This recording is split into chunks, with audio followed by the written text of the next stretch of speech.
আসসালামু আলাইকুম। সকলকে আমন্ত্রণ জানাই আমার এই সাহিত্যের আড্ডা চ্যানেলে। প্রতিদিন বিভিন্ন কবির কবিতা শুনতে আমার এই চ্যানেলটাকে সাবস্ক্রাইব করে যান। চলুন আজকে শুনে আসি সুকুমার রায়ের সাবধান কবিতা। আরে আরে ও কি কর প্যালারাম বিশ্বাস, ফোঁস অত জোরে ফেলো নাকো নিঃশ্বাস। জানো নাকি সে বছর ওপাড়ার ভূতনাথ নিঃশ্বাস নিতে গিয়ে হয়েছিল কুপোকাত। হাঁপ ছাড় হ্যাস ফ্যাস ওরকম হাঁ করে মুখে যদি ঢুকে বসে পোকামাছি করে। বিপিনের খুঁড়ো হয় বুড়ো সেই হলরায়, মাছি খেয়ে 5 মাস ভুগেছিল কলেরায়। তাই বলি সাবধান, করো নাকো ধূপধাপ, টিপি টিপি পায়ে পায়ে চলে যাও চুপচাপ। চেও নাকো আগে পিছে যেও নাকো ডাইনে, সাবধানে বাঁচে লোকে এই লেখে আইনে।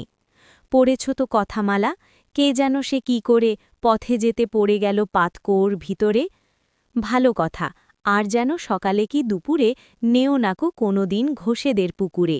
এরকম মোটা দেহে কি যে হবে কোন দিন, কথাটাকে ভেবে দেখো কিরকম সঙ্গীন। চোটো কেন, হয় নয় কেবা জানে পষ্ট, যদি কিছু হয়ে পড়ে পাবে শেষে কষ্ট। মিছি ঘ্যান ঘ্যান কেন করতক্ক, শিখেছ জ্যাঠামো খালি ইচড়েতে পক্ক।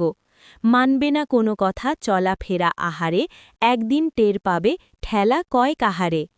রমেশের মেজ মামা সেও ছিল সেনা, যত বলি ভালো কথা কানে কিছু নেয় না। শেষকালে একদিন চান্নির বাজারে পড়ে গেল গাড়ি চাপা নাস্তার মাঝারে।